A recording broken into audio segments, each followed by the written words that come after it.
Hey everybody, it's Dragnus here with another episode of Dragnus Reviews. Welcome to my humble abode. As you can see, I'm trying something a little bit different. You can now see me in the video, so I hope you all like this. Took a little bit of time getting my background the way I wanted. I'm a little bit of a picky person, so yeah, that's what it is. Today we're going to unbox a little bit of something different. It is a gaming headset by Viper. If you don't know already, Viper Gaming is actually the gaming brand for Patriot Memory.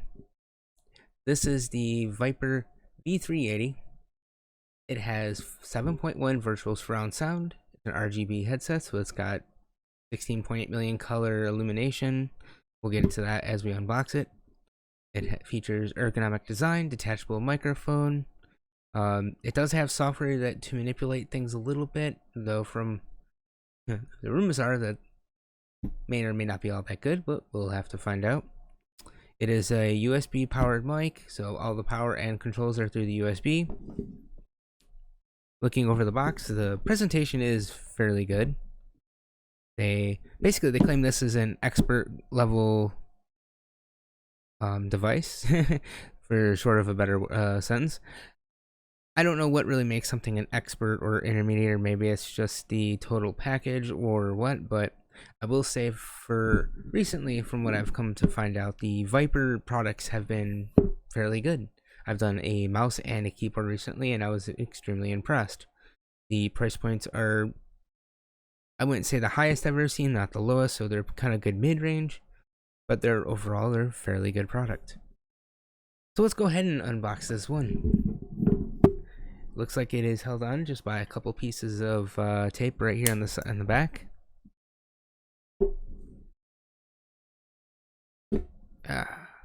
Nothing like using the trusty old knife to open things up, right? Am I right? So let's go ahead and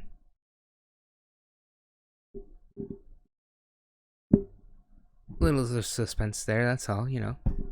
Alright, so unboxing is fairly easy. There we go. So here's the headset, and have a good day, everyone. No, okay, we'll go a little bit further into this. So there looks like there's definitely some foam inserts, so packaging and expectations over the delivery is pretty good. Well, there we go, we got the first part already. The flexible mic was kind of just floating around in there. I don't know if that's supposed to be or not, but we found that already, so that's one thing. So let's go ahead and take this out. Alright. Not bad, not bad for packaging. I've seen quite some things like that already before. Okay, so in the bottom here we have the little quick start guide, which is a single page thing. Basically, package content is the headset, the quick start guide, which it mentions itself, a sticker, which I didn't get the sticker this time. Oh man, no stickers. Anyway, this is a USB powered USB powered headset. Basically, the instructions tell you to turn on your computer, plug it in the USB port. The troubleshooting is try another port if it doesn't work, or restart your computer. It has a detachable mic. There is lighting controls, basically on-off toggles between different colors and lighting profiles, and a dedicated button to mute the mic, which is actually fairly nice to have. Software installation is going to the patriotmemory.com, go to the downloads tab, and download for the right product. So there you have it. That's the quick start guide in a nutshell. Pretty simple, I would say. Right here, and we'll present this out here for a little bit so you can see. So not much to it at this point to look at it here. Very angular design. Features a metal construction for where it attaches to the ear cups themselves, which is very nice. I would say they're definitely aluminum, obviously, for being very light. To kind of weigh these against a different pair I have like my V-Motos here, which are the first generation, which I have not found a need to upgrade yet because they're very light but very comfortable. They actually are probably either very close to the same or maybe a tad bit heavier. Fairly large ear cups. They went with more of a rectangular, angular design to, I don't know, I guess be over the ear just a little bit better. There is a volume wheel on here, which is a plus and a minus for me. I don't like volume wheels. When I see them over time, I know how they work. They tend to loosen up and they'll get kind of scratchy or not as worth using. So how this will hold up over time, we'll have to see. The buttons here are pretty clickable, clickable, but they're very tactile. You definitely know when you click them. They're strong, a little bit of resistance into them, so that's good. It's got a little bit of a dust cover here for plugging in and out of the boom mic for it. Let's go ahead and plug it in. It's a 3.5 jack, so that's at least a common size. And really easy at that point, as you can kind of see here. Let's see. It's flexible, but the only thing I don't like about these designs is they're based on weight. They will droop a little bit, so it may or may not hold up during long gaming sessions. We'll have to find out about that. Go ahead and plug that back in. Let's go ahead and check this out. Now, I do like that it uses a braided USB cord with a little cable management tie here and Velcro tie, whatever you want to call it. That is really nice. Go ahead and plug it in.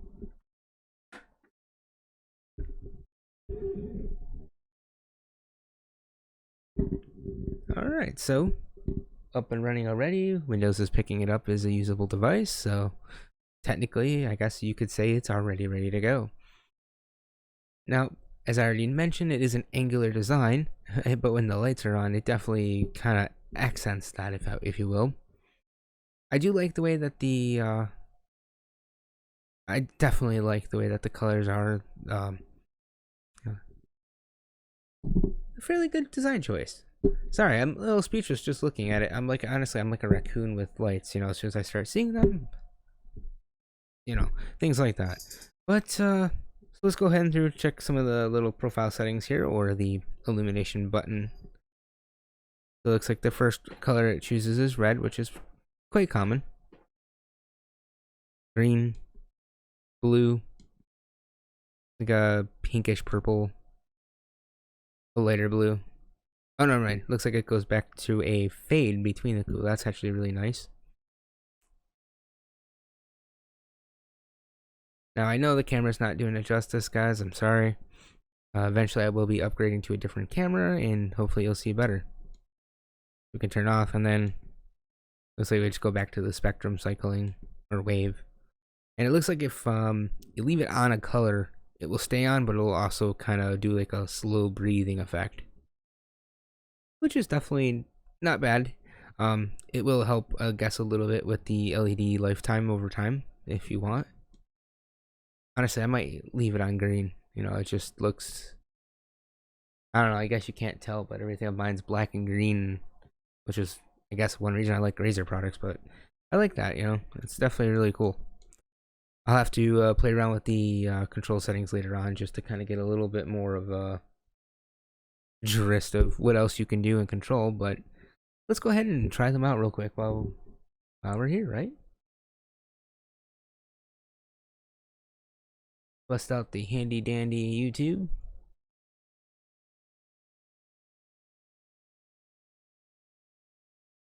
Let's see, who will we look? Let's just do some. I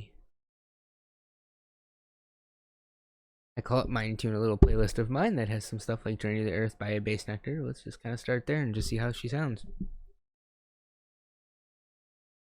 Left, right is right, tells you, which is good.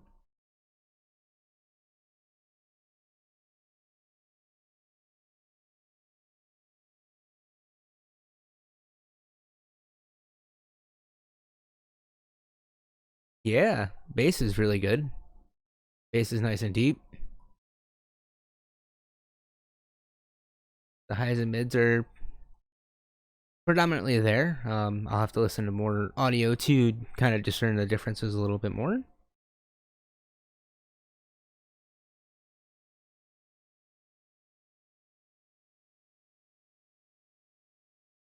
All right, let's see if you guys can hear.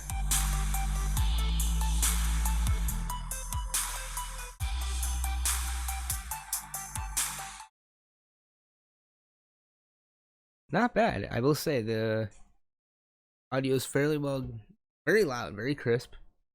Um, I'll have to do some longer gaming sessions and some definite music listening to kind of see what the results of these are, including some bench testing for audio bench testing, if you will. I know an app or two that will test the different frequencies, low and high. You can tell where the ranges are, and then you can compare them to, say, a V-Motos or Razer Krakens. But I don't know. For the package, it's they're around off the top of my head. I don't remember. I think it's MSRP is about 80 to $90 right now. I'll put that in the description below. I'll put a link as well. But overall, I can't say, great package. They're light, so they'll definitely do fairly well in long gaming sessions, I'm sure. I do like the fact that all the controls are on the actual headset and not on the cable, which I don't like having to find and sift through the cable to find, so it's definitely a nice option there. Nice to see what the controls on the computer will allow you to do. You might be able to change some of the effects with the colors and maybe change some of the audio profiles, so that'll be something I'll definitely be more interested to go. But there you have it. This is the what do they call it again? It's the Viper V380. All of theirs have the V numbers, and I've got the other keyboard and mouse in my head still, so I had to double check that I wasn't telling you the wrong numbers. Anyway, go ahead and please like and subscribe. It helps me out. I got more content coming in, so hit that bell if you'd like more notifications. And, well, thank you for joining me.